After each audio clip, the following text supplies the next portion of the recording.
정봉주 후보 입장에서는 사실 6.15 최고위원이 안 된 거는 좀 안타까운 거긴 하지만 꼭 상심할 건 아니다 말씀을 하셨는데, 사실 이번 전당대회에서 저희가 눈여겨볼 부분이 정봉주 후보만은 아닙니다. 누가 또 있느냐? 다음 기사 볼까요? 전현희 윤 대통령 부부 살인자 규정 후 득표율 급상승. 네, 전현희 후보가 김민석 후보 뒤를 이어서 최종 2위를 했죠. 관련 영상 잠깐 보고 얘기 이어가 보겠습니다. 창피한 줄 아세요? 권익위 직원들 한번 만나서 물어보세요. 창피한 줄 아세요? 소관이를 누구 때문에 더 많이 했는지. 창피한 줄 여기는 아세요? 압니다, 저는. 국장을 죽인 거예요. 살인자입니다. 성석 윤석열 국민들이 제보고 사과하라고 합니다. 사과해야 합니까? 저희가 싸우고 있습니다.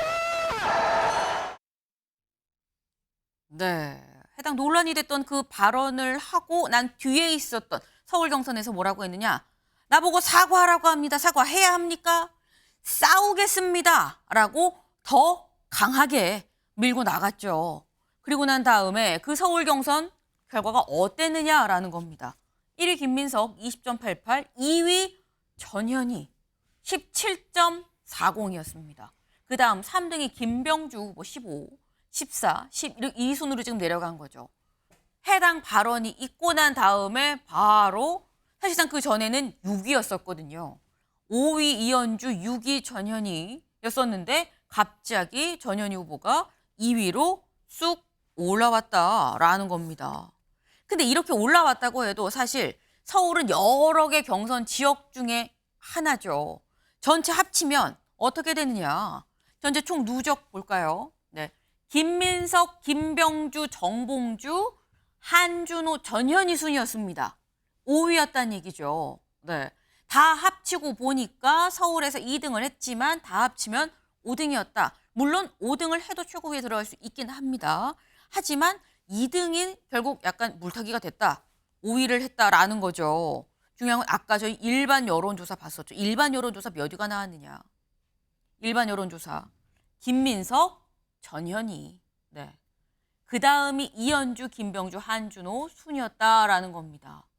일반 여론조사에서도 전현희 후보가 2위를 했다라는 건데, 김수민 의원님, 사실 아까 말씀 중에 정봉주 후보가 일반 여론조사에서 6위로 밀렸던 건 그동안 본인이 쌓아온 개인에 대한 어떤 그 뭐 비호감적인 뭐 막말 논란이라던가 이런 부분이 그동안 다 작용을 한 거 아니겠느냐 말씀하셨는데, 전현희 후보의 경우에는 직전에 굉장히 막말 논란이 있는 센 발언을 했어요. 근데 2위를 또 했습니다. 이건 어떻게 봐야 됩니까? 그러니까 아까 전에 정봉주 후보는 결국 친명, 비명 양쪽으로부터 표를 별로 못 받은 거 아니냐 이 말씀을 네. 드렸는데, 전현희 후보는 그 반대에 가까운 결과가 아닌가 그런 반대. 생각이 듭니다. 사실 전현희 후보는 기존에 네. 강력한 친명계 이렇게 인식이 되지는 않았었거든요. 이번에 총선에서 공천을 받는 과정에서도 사실 그때 구도는 친명 대 비명으로 치면은 추미애 대 임종석이었었죠. 근데 전현희 후보에게 공천이 돌아갔는데 네. 어느 정도 이제 당내 성향으로는 중도라고 볼 수 있는 그런 성향이었고, 네. 그리고 최근에 살인자 발언에 대해서도 사실 많은 분들이 전현희 후보 본인을 포함해서 사실 전현희 의원은 원래 그런 막말을 하는 사람이 아니다 네. 이런 얘기를 할 정도였어요. 그 말은 반대로 얘기하면 평소에 갖고 있는 이미지가 안정적이고 온화한 편이었다라고 하는 이런 부분들이 있는 것이고, 그 살인자 발언 때문에 그게 조금은 흔들릴 수 있었겠지만 그동안 네. 구축된 이미지를 뒤흔들 정도는 아니었었다. 그리고 그 말이 지나치다라고 생각하는 분들은 많겠지만 욕설이다 이 정도로 생각하지는 않거든요. 그런 의미에서는 정봉주 후보의 과거 네. 발언의 어떤 설화하고는 좀 차이가 있는 그런 발언이었다라고 했을 때, 네. 근데 한편으로는 또 그 발언을 통해서 핵심 지지층을 모으는 데는 성공을 했죠. 그렇다면 결국에는 핵심 지지층의 지지, 그리고 조금 더 중도적이거나 무당층 쪽에서의 지지, 이런 것들을 양쪽 다 어느 정도 모으는 데 성공한 게 아니냐. 그렇게 평가를 뭐 결과적으로는 할 수 있겠습니다. 네. 근데 사실 전현희 후보가 6위, 아주 5위와 0.02%포인트 차이의 6위였기 때문에 뭐 어떻게 하면 좀 올라갈 수 있겠네라는 얘기는 있긴 있었지만, 사실 2위로 훅 올라섰습니다. 2위. 근데 이 2위라는 거는 전체 누적도 2위였죠. 전현희 후보가. 근데 이거는 사실 국민의힘과 특히 대통령실 입장에서 보면 윤주진 위원님, 예. 대통령실 입장에서 보면 이렇게 얘기를 우리한테 했었는데 2위야? 라는 생각을 할 수도 있어요. 뭐 현실적으로 전현희 후보가 또 권익위원장을 맡으면서 네. 윤석열 정부가 상당히 각을 세웠던 상징성이 있잖아요. 음. 그래서 아무래도 그 살인자와 같은 그런 좀 되게 뭐랄까요, 좀 거친 발언에도 불구하고 이 권익위의 실무자의 어떤 안 좋은 그런 죽음에 관련해서 전현희 의원이 했던 그런 격한 표현이 국민들 입장에서 그렇게 크게 거부감이 들지 않았지 않았나라는 생각이 좀 들고요. 또 전현희 의원 같은 경우는 이제 서울에서 2번이나 당선이 된 네. 민주당의 그 대표적인 서울 정치인으로 분류가 되고 또 과거에는 강남을 탈환했던 또 전력이 있잖아요. 그런 점들 때문에 아무래도 이 서울 유권자에게서 상당히 좋은 호응을 받은 것이 아닌가 분석이 됩니다. 또 이번 여론조사 결과를 보면은 결국 지금 대통령의 지지율이 뭐 30%대를 계속 벗어나지 못하고 있는 박스권에 갇혀 있는 상황에서 그렇다면 나머지 부정평가를 하는 60%에 육박하는 그러한 유권자의 심리가 결국은 전현희 의원의 그런 어떤 과격한 발언을 옹호하게 되는 이것은 용산이 아주 뼈아프게 받아들여야 될 부분이라고 생각을 합니다. 네. 그래서 정봉주 후보처럼 전현희 후보도 딱 뭐 해당 발언, 딱 요번 전당대회에서 보여진 모습만으로 평가를 받은 건 아니다. 다만 이 전현희 후보가 그런 해당 발언이 있었음에도 불구하고 2위로 올라섰다는 거는 용산도 좀 뼈아픈 부분이다라는 거예요. 김광사 변호사님. 근데 이제 좀 약간 이제 여론조사 결과가 좀 이해가지 않는 측면이 좀 있어요. 어떤 측면이냐면 네. 지금 권리당원 투표에서는 14% 받았거든요. 네. 근데 여론조사에서는 9%밖에 받지 못했어요. 네. 그러면 원래 이제 권리당원이 훨씬 더 이재명 대표의 정봉주 충성도가 후보를 말씀하시는 강하잖아요. 거죠. 그런데 왜 여론조사는 자체는 뭐 무당층이랄지 뭐 그다음에 일부 당적은 없지만 뭐 이재명 뭐 민주당을 지지하는 세력이잖아요. 그런 네. 분들이 투표했을 거 아니에요. 그러면 오히려 이게 반대 효과가 나타나는데 권리당원에서 14%를 받았거든요. 네. 그런다고 한다면 저는 좀 약간 이해가 가지 않는 측면이 있고 아마 정봉주 전 의원도 이해를 좀 못할 거예요. 그런데 이제 중요한 것은 그런 거죠. 우리가 뭐 저 여론조사를 어떻게 뭐 잘못했다 얘기할 수는 없는 거니까 네. 저것이 뭐 진정하고 공정성 있는 걸 전제로 얘기한다고 하면 결과적으로 김건희 여사의 어떤 살인적 어떤 발언 자체에 동감하는 국민들이 굉장히 많았다는 거고 그거에 대해서 투표를 했다고 이렇게 봅니다. 그리고 이제 우리가 이게 서울권이잖아요. 그 서울권이기 때문에 사실 전현희 의원은 서울 사람이고 네. 서울에 또 지역구가 있고 네. 그렇기 때문에 이제 그런 것들이 영향을 미쳤다고 해요. 그렇지만 이제 결과적으로 보면 지금 2위하고 6위가 네. 서로 자리 바꾸만 거거든요. 그렇죠. 그 이상하게도 자리 바꾼 위치가 똑같아요. 6위 있던 전현희가 2위로 가고 2위 있던 정봉주가 6위로 갔거든요. 네. 그게 참 이게 뭐 어떤 숫자의 아이러니인지 모르겠지만 결과적으로 보면 지금 전부 다 경쟁이 뭐였어요? 충성 경쟁이 있다가 그걸로는 판가름이 안 되는 거예요. 그러다 보니까 국민의힘이랄지 윤 대통령을 어떻게 공격하느냐, 어떻게 세게 공격하느냐가 막판의 한방 자체가 순위를 바꿔놨다 저는 그렇게 봅니다. 네. 지금 김광삼 변호사님의 개인 의견입니다. 개인 의견입니다만 본의 아니게 김준욱 대변인님 부정선거 의혹을 제기를 하셨어요. 아니, 이게 부정선거 2위, 제기하는 2위 건 6위가 아니에요. 확 바뀌냐. 이해가 안 된다. 권리당원도 높게 나왔는데 왜 일반 여론조사가 더 낮게 나오냐 뭐 이 말씀하셨거든요. 그거는 지금 뭐 그 변호사님께서도 뭐 부정선거를 말씀하셨다는 건 그것까지는 아니라고 아니다. 하셨으니까 그걸 전제로 말씀을 드리면 지금 이 일주일이 격동의 일주일이었던 것 같아요. 그만큼 지금 용산 대통령실이 이 민주당의 이 전대 결과를 놓고 좀 고민을 하고 좀 네. 반성해야 할 부분이 있다라는 거 좀 전에 윤주진 위원님께서 말씀 주신 거하고 저도 같이 생각합니다. 왜냐하면 추미애 그 지난 4월 총선에서 추미애, 전현희, 이현주 이 세 분을 저희가 민주당의 여전사 3인방이라고 불렀어요. 네. 그만큼 이분들에게 기대했던 바가 있던 거예요. 잘 싸워달라는 걸 기대했던 거예요. 민주당 당원들 입장에서 보면. 근데 이번에 잘 싸웠다라는 평가를 한 거예요. 결과적으로 전현희 의원의 법사위 발언은 그 김건희 여사에 대한 다소 격한 발언이지만 그 발언에 대해서 잘했다. 지금 그 부분을 얘기하는 거거든요. 그 부분에 대한 평가를 받았다라고도 볼 수 있는 거예요. 그렇기 때문에 대통령실이 네. 전현희 의원에게 사과를 요구합니다만 전현희 의원이 그 이번 전당대회 결과로서 그걸 얘기한 거예요. 일반 국민들이 보기엔 지금 국민권익위의 국장의 사망 사건은 네. 그 부분에 대해서는 어쨌든 간에 대통령실에 또 김건희 여사의 책임이 없지 않다라는 부분, 네. 이 부분에 대해서 명확하게 얘기해 준 부분이다라는 거 저는 평가를 하고 싶습니다. 전현희 의원이 잘 싸웠다는 평가의 결과도 되는 거 아니겠느냐. 왜냐하면 그 사이 그 변수가 그거였기 때문에 그 말씀이에요. 근데 저희가 지금 정봉주 후보, 전현희 후보에 대해서 좀 저희가 찾아봤죠. 그런데 그렇게 따지면 지금 최고위가 다 김민석, 김병주, 한준호, 전현희 등 해서 다 모두 5명이 최고위원이 다 친명으로만 구성이 됩니다. 그런데 비주류는 그럼 어떻게 되는 거냐라는 거죠. 다음 기사 볼까요? 민주당 비주류 더 쪼그라들었다. 사실 최고위원 후보 중에서는 비명을 찾기가 좀 어려운 상황이었습니다. 근데 당대표 후보에서는 있었죠. 김두관 후보 있었고 김지수 후보가 있었습니다. 김두관 후보 2위였는데 12%를 얻었다라는 거죠. 2년 전에 비명의 대표 주자인 박용진 당시 후보랑 비교를 했을 때 그때 박용진 후보는 22%였는데 이번에 김두관 후보는 12%다. 김두관 후보 말고 같이 나온 저희 김지수 후보까지 다 합쳐도 15%가 안 된 겁니다. 그 지금 누가 봐도 뭐 이재명 대표 단독 선두다라는 건데 김수민 위원님, 단독 선두가 좋은 거냐? 단독 선두가 뛰다가 배 아프거나 넘어지면 그럼 어떡하냐라는 얘기가 나올 수 있어요.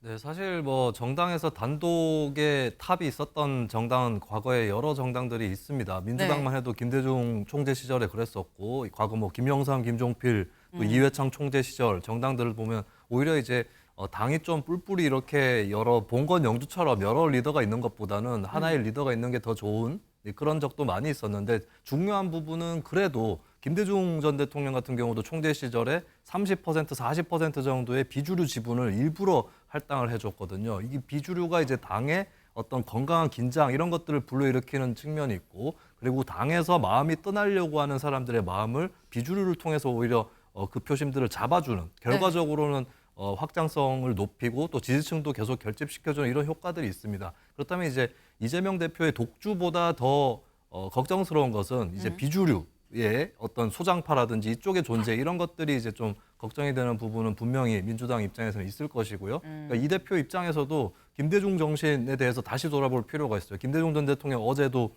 기일이었었는데 그래서 네. 정치권에서도 많은 사람들이 얘기를 했는데 지금 이 대표가 되새겨야 될 김대중 정신의 하나를 꼽으라고 한다면 비주류 존중의 정신, 네. 이것이 아닐까. 그것이 본인한테도 더 유리하게 적용을 할 거고, 앞으로의 어떤 당의 운영이나 나아가서는 차기 대선의 레이스 이런 것들을 더 의미 있고 재미있게 만들어주는 그런 존재가 비주류이기 때문에 이들의 활동을 어떻게 보장할 거냐.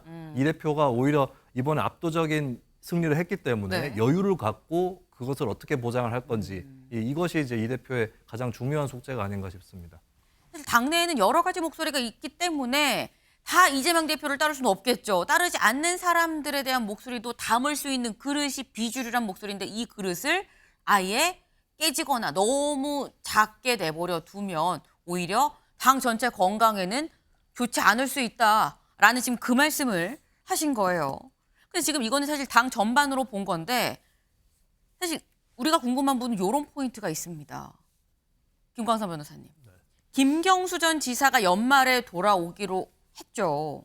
김경수 지사가 연말에 돌아와서 뭔가 불씨를 틔우고 원오브댐으로 뭐 대선 주자에 뭐 주자가 많으면 좋다라고 이재명 뭐 대표도 얘기를 했었으니까. 그러려면 뭔가 불씨를 틔우려면 장작이 잘 있어야 되는데, 지금 상황은 장작이 아주 작거나 없거나 아니면 젖은 나무인 상태인 게 아니냐라는 해석도 가능해요. 이번 전대를 보면. 앵커께서 하신 말씀이 맞아요. 그러니까 아무리 김경수를 할지라도 네. 민주당 내에서 어떤 뭐 일극 체제가 아니고 다양한 의견을 뭐 수용할 수 있고, 그다음에 그 안에서 뭐 비주류라고 할 수 있는 사람들이 숫자도 많고요. 어느 정도 세력이 좀 있어야 하는데, 과연 현재의 어떤 비주류 몇 가지고 과연 김경수 전 지사가 정치의 어떤 리더로서 특히 반 이재명의 어떤 선봉에 설 수 있느냐, 그것은 좀 약간 의구심이 있고, 두 번째는 이제 김경주 지사가 약간 전 지사가 비교적 그 권력 의지가 좀 약해요. 전에도 보면. 네. 그렇기 때문에 과연 권력 의지를 가지고 이재명 대표와 뭐 싸운다랄지 아니면 같이 뭔가를 대립하면서 뭐를 이룰 수 있는가, 이제 그런 부분에 있어서는 굉장히 뭐 이렇게 제가 볼 때는 낙관적은 아니다고 이렇게 보거든요. 그런데 일단 이번 전당대회를 통해서 이제 민주당의 이재명의 민주당은 거의 완성이 됐다 이렇게 봅니다. 네. 일단 저 지난번 총선을 통해서 거의 뭐 친명으로 많이 물갈이가 됐고, 두 번째 당헌 당규에도 고쳤잖아요. 이재명 대표 공약인 기본소득과 관련된 부분도 넣었고, 그다음에 아무리 기소가 된다 하더라도 당 대표를 유지할 수 있고, 더군다나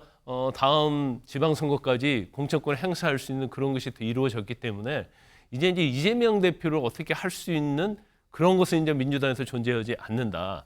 단지 우리가 이제 언론에서 그런 얘기를 하더라고요.